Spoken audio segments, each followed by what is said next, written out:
Because on the fourth day, I began to get bored and noted it in my diary with amazement. Already bored?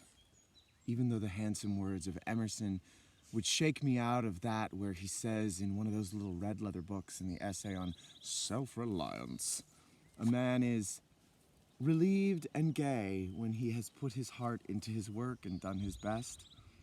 Applicable both to building simple, silly little mill races and writing big, stupid stories like this. Words that trumpet of the morning in America. Emerson, he who announced Whitman and also said, "Infancy conforms to nobody." The infancy of the simplicity of just being happy in the woods, conforming to nobody's idea about what to do, what should be done. Life is not an apology. And when a vain and malicious philanthropic abolitionist accused him of being blind to the issues of slavery, he said, "Thy love afar is spite at home." Maybe the philanthropist had Negro help anyway. So once again, I'm Tijon the child, playing, sewing, patches, cooking suppers, washing dishes.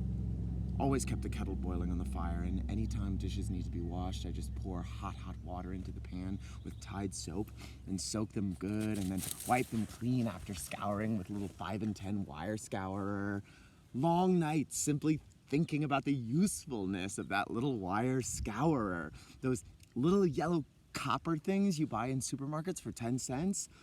All to me infinitely more interesting than the stupid and senseless Steppenwolf novel in the shack, which I read with a shrug.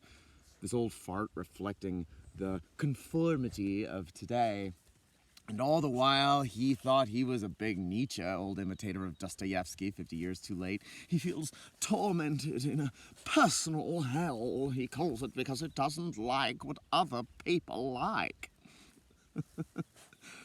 Better at noon to watch the orange and black Princeton colors on the wings of a butterfly. Better to go hear the sound of the sea at night on the shore. Maybe I shouldn't have gone out and scared or bored or belabored myself so much, though, on that beach at night, which would scare any ordinary mortal.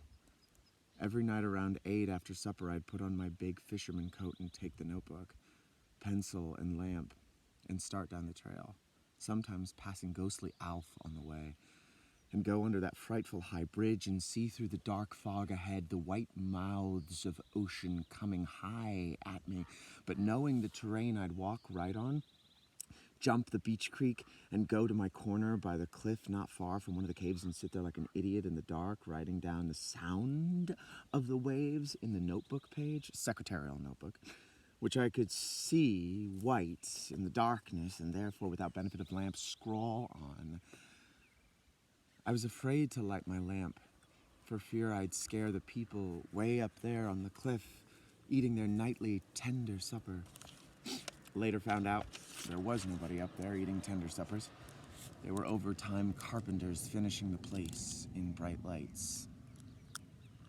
And I'd get scared of the rising tide with its 15-foot waves, yet sit there hoping in faith that Hawaii weren't sending no tidal wave I might miss seeing in the dark coming from miles away, high as Grumus.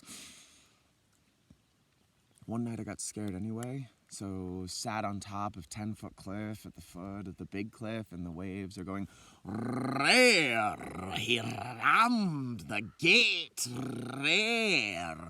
Roar, roar, roar, crush." The way waves sound, especially at night. The sea not speaking in sentences so much as in short lines. Which one? The one plost? The same? Ah, boom.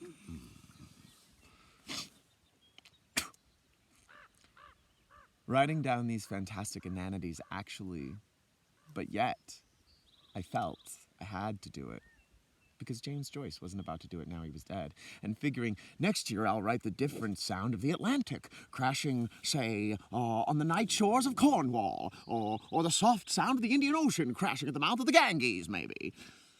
And I just sit there listening to the waves talk all up and down the sand in different tones of voice. Kabloom, kaplosh, roopy otter barnacle be crouch, roop of the angels in all the sea.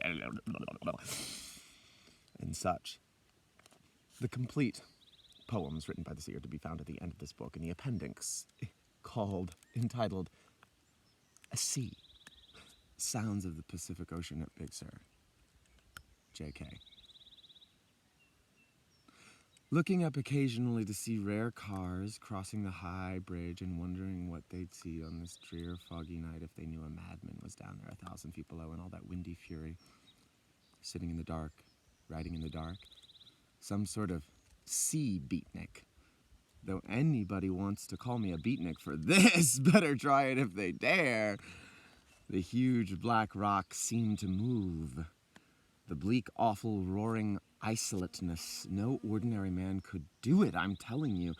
I am a Breton, I cry, and the blackness speaks back. Les poissons de la mer parlent en breton.